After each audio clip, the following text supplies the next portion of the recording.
Hi, I'm Vince. I'm here at American Suspension, and I'm here to talk to you about our short neck trees and our short neck kit.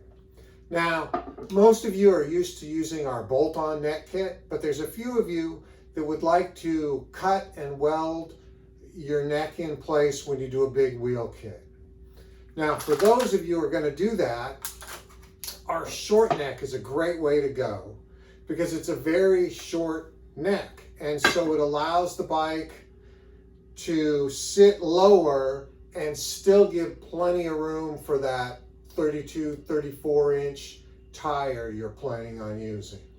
Now, when you use a shorter neck, the key is how the lower tree is designed. Our lower tree has 3 pinch bolts. It has an arch. It's a lot stronger than any other tree out there because of this broad area here. And if you look at the steering stem, the stem is fat here, small here. So we have a significantly bigger lower bearing than what comes stock to help resist all those loads from that giant front tire.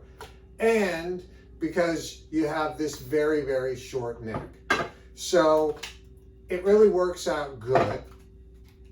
And of course, we have the top tree that goes with it. Next time, I'll show you what our short neck slip fit kit looks like. All right,